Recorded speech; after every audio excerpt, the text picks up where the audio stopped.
Assalamualaikum warahmatullahi wabarakatuh. Innal hamdalillah nahmaduhu wa nasta'inuhu wa nastaghfiruh wa na'udzu billahi min shururi anfusina wa min sayyiati a'malina. Man yahdihillahu fala mudilla lahu wa man yudlil fala hadiya lahu.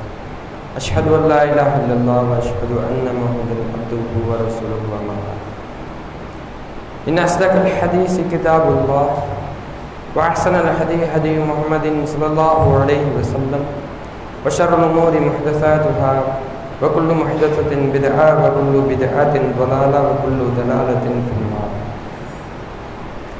قال الله تعالى في القرآن المجيد يا أيها الذين آمنوا اتقوا الله وقولوا قولا سديدا يصلح لكم أعمالكم ويغفر لكم ذنوبكم ومن يطع الله ورسوله فقد فاز فوزا عظيما.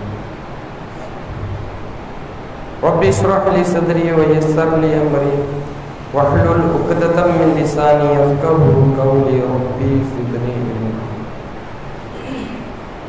எல்லாம் அல்ல அல்லாஹ்வின் நல்லடியார்களே, அல்லாஹ்வின் மாபெரும் கருணையும் சாந்தியும் எம்பெருமானார் முஹம்மது நபி ஸல்லல்லாஹு அலைஹி வஸல்லம் அவர்களின் மீதும் அவர்களை தன்னால் முயன்றளவு பின்பற்றி வாழ்ந்து மரணித்த சத்திய சஹாபாக்கள் மீதும் சஹாபிய பெண்களின் மீதும் தாபீன்கள் மீதும் தபா தாபீன்கள் மீதும் இன்னும் முக்கியமாக அல்லாஹுடைய தூதரும் காட்டி தந்த வழியில் இங்கு ஜும்மா என்ற கடமையை நிறைவேற்றுவதற்காக வருகை தந்திருக்கக்கூடிய நம்மவர்களின் மீதும் உண்டாகட்டுமாக என்று பிரார்த்தித்தவனாக ஆரம்பம் செய்கின்றேன்.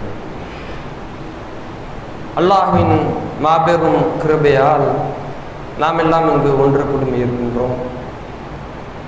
அன்பார்ந்த சகோதர சகோதரிகளே, பொதுவாகவே மனிதர்களாக இருக்கக்கூடிய நாம் ஒவ்வொரு பாதையில் நாம் செல்லும் பொழுது நாம் அந்த பாதையில் உள்ள வெற்றியை நாம் தான் அடைய வேண்டும். எதை எடுத்தாலும் சரி, அந்த வெற்றி நமக்கு கிடைக்க வேண்டும் என்ற நோக்கத்தில் இந்த உலகத்தில் நாம் சென்று கொண்டிருக்கின்றோம். கல்வியாக இருக்கட்டும், கல்வியை படிக்கும் பொழுது அந்த கல்வியினுடைய வெற்றி எனக்கு கிடைக்க வேண்டும் என்று சொல்லி ஒரு மாணவன் அதை நோக்கி செல்கின்றான்.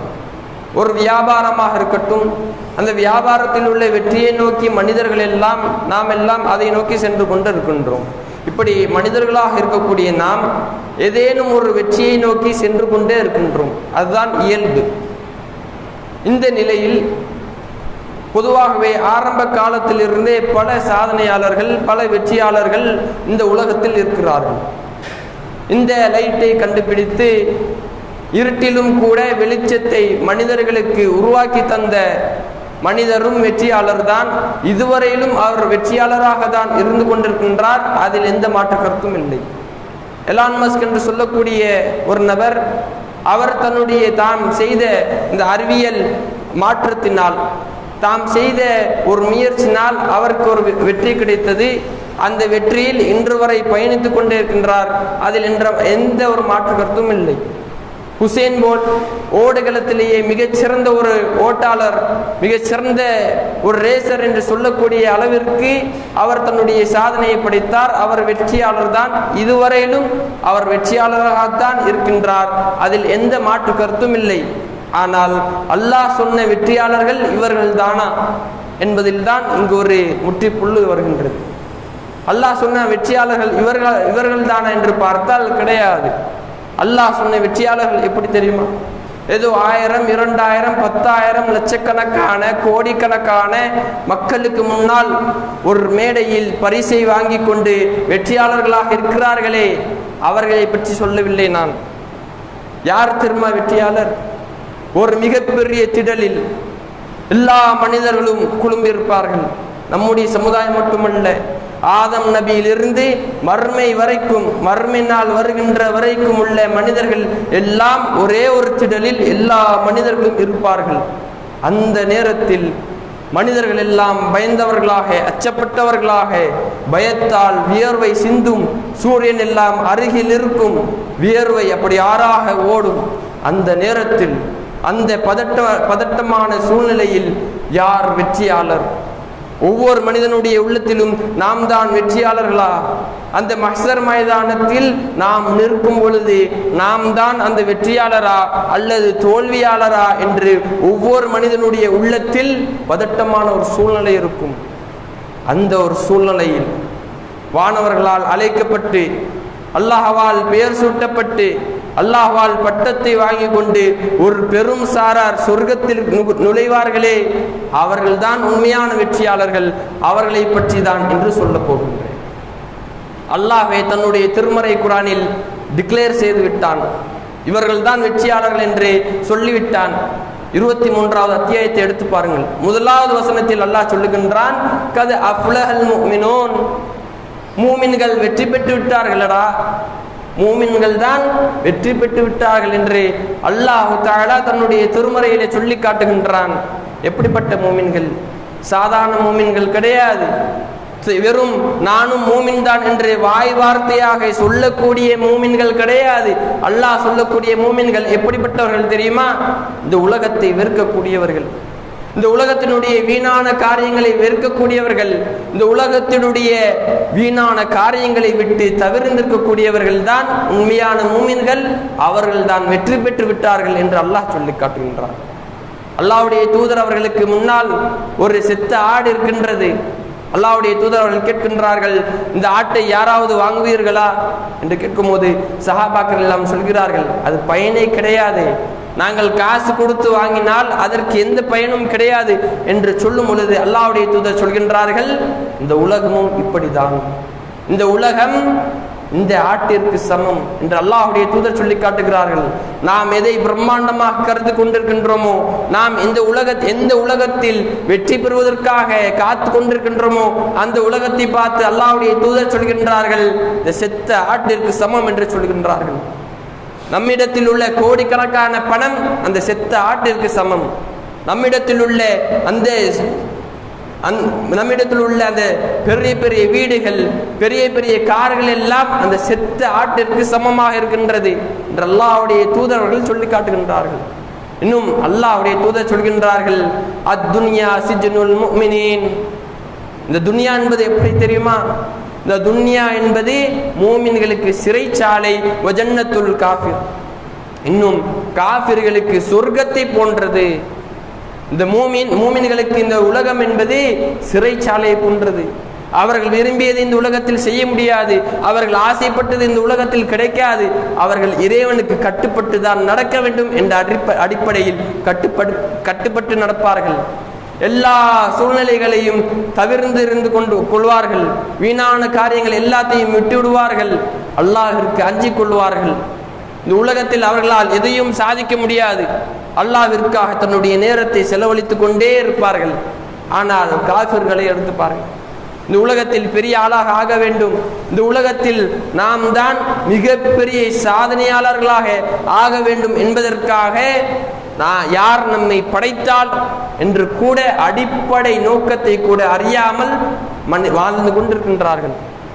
இப்படி இருக்கக்கூடிய மனிதர்களுக்கு இடையில் யாரெல்லாம் இந்த உலகத்தை வெறுத்து அல்லாஹ்விற்காக வாழ்கிறார்களோ அப்படிப்பட்ட மனிதர்களை பார்த்துதான் அல்லாஹ் சொல்கின்றான், இவர்கள் தான் வெற்றியாளர்கள், நாளை மறுமையிலே இவர்களுக்கு தான் மிக சிறந்த பரிசு இருக்கின்றது என்று அல்லாஹ் சொல்லி காட்டுகின்றான். இன்னும் 2வது வசனத்தில் அல்லாஹ் சொல்லி காட்டுகின்றான், வெறும் வாய் வார்த்தையாக நானும் மூமின் தான் என்று சொல்லக்கூடியவர்கள் அல்ல. அவர்கள் எப்படிப்பட்டவர்கள் தெரியுமா? அல்லதீன ஹும் ஃபீ ஸலாத்திஹிம் காஷியூன், அவர்கள் தங்களுடைய தொழுகையிலே பேணிக் கொள்வார்கள். எந்த ஒரு சூழ்நிலையாக இருந்தாலும் கூட, எந்த ஒரு காலகட்டத்திலும் கூட தொழுகையிலே பேணுதலாக இருப்பார்கள்.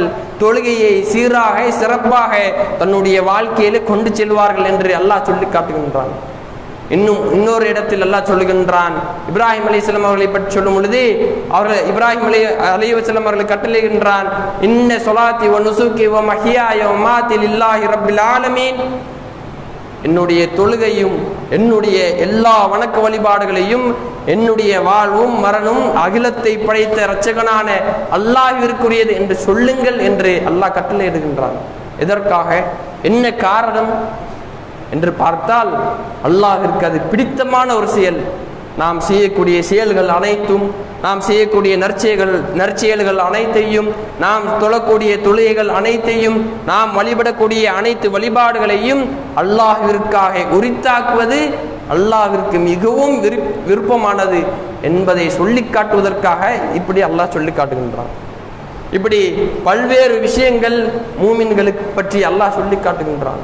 இன்னும் அடுத்ததாக இறைவன் சொல்கின்றான், அவர்கள் வீணானதை விட்டு தவிர்ந்திருப்பார்கள், அவர்கள் வீணான காரியத்தை நோக்கி செல்ல மாட்டார்கள்.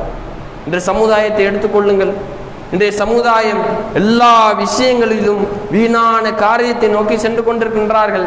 இளைஞர்களை பார்த்தால் ஃப்ரீ ஃபயர் என்று சொல்லக்கூடிய கேமை நோக்கி சென்று கொண்டிருக்கின்றார்கள். பெரியவர்களை பார்த்தால் நாடகங்களை நோக்கி சென்று கொண்டிருக்கின்றார்கள்.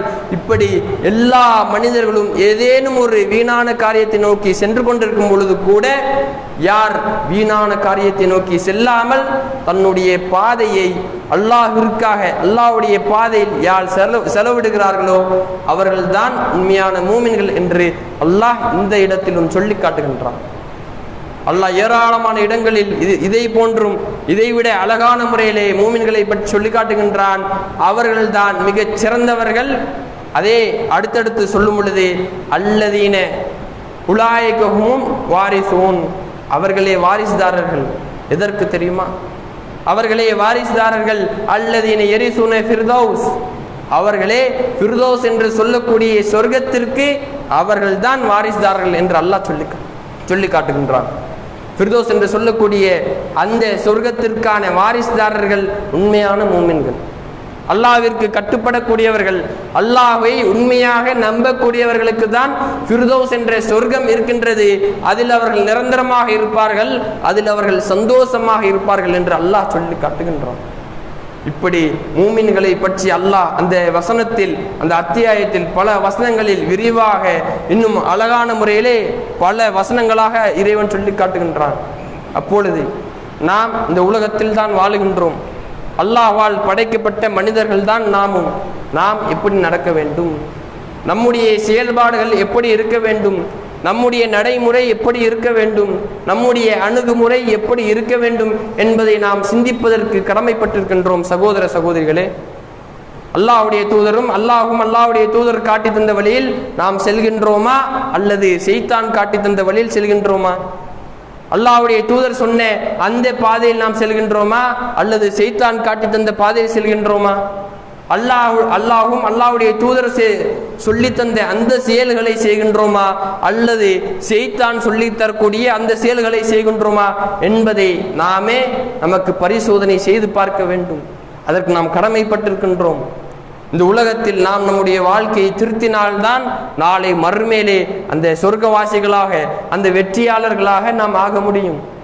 இந்த உலகத்தில் உள்ள இன்பங்கள் எல்லாம் நான் பெற வேண்டும், இந்த உலகத்தில் நான் வெற்றியாளராக இருக்க வேண்டும், நான் தான் இந்த உலகத்தையே ஆட்டி படைக்க வேண்டும் என்று நீங்கள் நினைத்தால் மறுமேல் நாம் வெற்றியாளராக இருக்கவே முடியாது. இந்த உலகத்தில் நாம் எல்லா நேரங்களையும் இந்த உலகத்திற்காக செலவழித்து விட்டால் நாளை மறுமையில் சொர்க்கத்தில் நம்முடைய நேரம் இருக்காது. சொர்க்கத்தில் நம்முடைய நேரத்தை சொர்க்கத்தில் நாம் செலவழிக்க மாட்டோம். நம்முடைய நேரத்தை இறைவன் நரகத்தில் செலவழிக்கக்கூடியவர்களாக ஆக்கிவிடுவான். இன்னும் அல்லாஹ் சொல்லி காட்டுகின்றான். அந்த இன்னும் வசனத்தில் வெவ்வேறு வசனத்தில் அல்லாஹ் சொல்லும் பொழுது ஒமா மா சக்கர ஃபி சலக்கக்கும் ஃபி சக்கர், இந்த நரகவாசிகள் சொர்க்கவாசிகள் நரகவாசிகளிடத்தில் கேட்பார்கள், உங்களை இந்த நரகத்தில் சேர்த்தது எது? இப்படி நரகத்தில் வேதனைப்படுகிறீர்களே, நரகத்தில் இவ்வளவு வேதனை செய்யப்படுகிறீர்களே, இந்த நரகத்தில் உங்களை தள்ளியது எது என்று கேட்கும் பொழுது காலு, அவர்கள் சொல்லுவார்கள், லம் நகும் மினல் முஸல்லீன், நாங்கள் தொழக்கூடியவர்களாக இருக்கவில்லை, நாங்கள் ஏராளமான காரியங்களில் ஈடுபட்டோம், நாங்கள் வியாபாரத்தில் ஈடுபட்டோம், குடும்பத்திற்காக ஏராளமான நேரங்களை ஒதுக்கினோம், ஆனால் தொழுகைக்காக நேரத்தை ஒதுக்கவில்லை, தொழுகையை நாங்கள் சீராக நிறைவேற்றவில்லை, எங்களுடைய வாழ்க்கையில் ஒரு நாள் கூட நாங்கள் 5 நேர தொழுகைகளை நாங்கள் தொழவில்லை என்று புலம்பக்கூடியவர்களாக, அந்த நரகவாசிகளாக நாம் இருக்கக்கூடாது என்றால் இன்றைய நாள் முதல் இந்த உரைக்கு பிறகுள்ள அனைத்து கடமையான தொழுகைகளையும் நாம் நம்முடைய வாழ்க்கையில் பேணக்கூடியவர்களாக இருக்க வேண்டும். இன்னும் அல்லாஹ்வுடைய தூதர் அவர்கள் எந்த அளவிற்கு எச்சரிக்கிறார்கள் தெரியுமா? அல்லாஹ்வுடைய தூதர் சொல்கின்றார்கள், யார் தொழுகிறார்களோ யார் தொழவில்லையோ அவர்களுக்கு மத்தியில் உள்ள வேறுபாடு என்ன தெரியுமா? தொழுபவர்களுக்கும் தொழாதவர்களுக்கும் மத்தியில் உள்ள வேறுபாடு காஃபிர் என்று சொல்லக்கூடிய அளவிற்கு எச்சரிக்கிறார்கள். தொழாதவன் காஃபிர் என்று சொல்லக்கூடிய அளவிற்கு அல்லாஹ்வுடைய தூதர் அவர்கள் எச்சரிக்கிறார்கள் என்றால் தொழுகை எந்த அளவிற்கு முக்கியமானது என்பதை சிந்தித்து பாருங்கள். இந்த உலகத்தில் நாம் எப்படி 3 வேளை உண்ணுகின்றோமோ, நாம் எப்படி நம்முடைய தேவைகளை நிறைவேற்றுகின்றோமோ, நாம் எப்படி உடையணுகின்றோமோ, அதே போன்று மனிதனுடைய வாழ்க்கையில் கண்டிப்பாக கட்டாயமாக இருக்கக்கூடிய ஒரு விஷயம் தொழுகை. இந்த தொழுகை தான் நம்முடைய வாழ்க்கையை மாற்றக்கூடியது. எப்படி? இந்த தொழுகை தான் நாளை மறுமையில் நம்மை சொர்க்கத்திற்கு கொண்டு செல்லும். இந்த உலகத்தில் நாம் சீரும் சிறப்புமாக தொழுது விட்டால் இதே தொழுகை தான் நாளை மறுமையில் நம்மை நரகில் கொண்டு சேர்க்கும். எப்படி?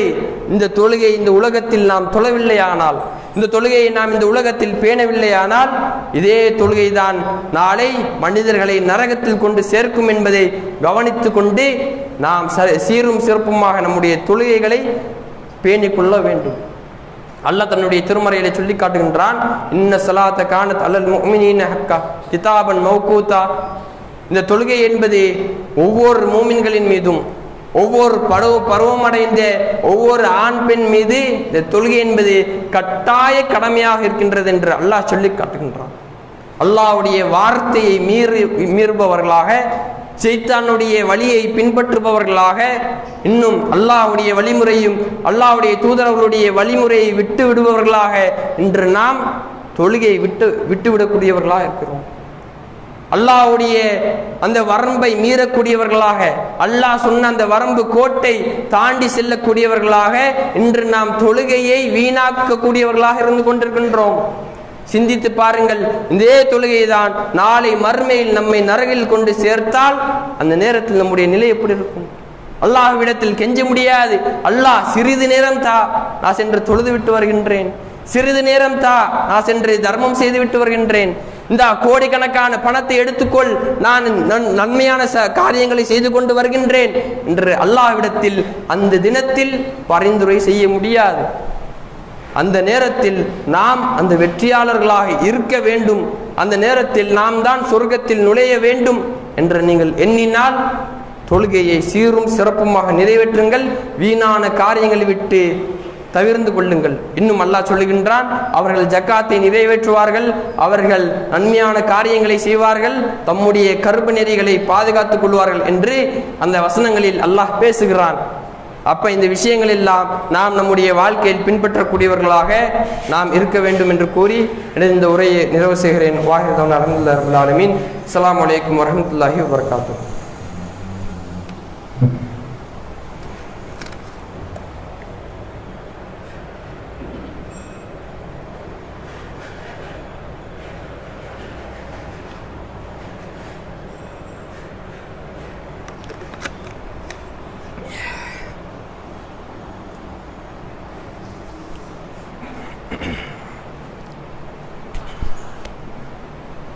السلام عليكم ورحمة الله وبركاته. الحمد لله رب العالمين والصلاة والسلام على محمد صلى الله عليه وسلم وأصحابه أجمعين. எல்லாம் அல்லாஹ்வின் நல்லடியார்களே, அல்லாஹ்வுடைய தூதர் அவர்கள் தன்னுடைய நாவினால் சொன்ன சில வார்த்தைகள், இதா குல்தலி சாஹிபிக்க யோமுல் ஜுமாஅத்தி அன்சித் வல் இமாமு யஹ்துபு. இமாம் மிம்பரில் உரை நிகழ்த்தி கொண்டிருக்கும் பொழுது உனக்கு அருகில் இருக்கக்கூடிய தோழனிடத்தில் நீ அமைதியாக இரு என்று நீ சொன்னாலும் கூட ஃபகத் லகௌத, நீ வீணான காரியத்தில் ஈடுபட்டு விட்டாய், நீ இந்த ஜும்மாவினுடைய நன்மையை இழந்து விட்டாய் என்று அல்லாஹ்வுடைய தூதர் அவர்கள் எச்சரிக்கை செய்கிறார்கள். எதற்காக இந்த எச்சரிக்கை? பக்கத்தில் அருகில் இருக்கக்கூடிய நபர் பேசினால் கூட நீ பேசாமல் இரு என்று சொல்வதற்கு கூட தடை. எதற்காக இந்த தடை? எதற்காக இவ்வளவு கவனமாக நாம் இந்த உரையை கேட்க வேண்டும்? எதற்காக வாரம் வாரம் இந்த உரையை கேட்பதற்கு அல்லாஹ் கடமையாக்கி உள்ளான்? எதற்காக வருடாதோறும் 2 பெருநாட்கள் என்று சொல்லி அதிலும் எதற்காக உரை நிகழ்த்தப்படுகின்றது என்பதை நாம் இந்த நேரத்தில் சிந்திக்கக்கூடியவர்களாக இருக்க வேண்டும். எதற்காக இந்த உரை? இந்த உரை என்பது சாதாரண விஷயம் கிடையாது.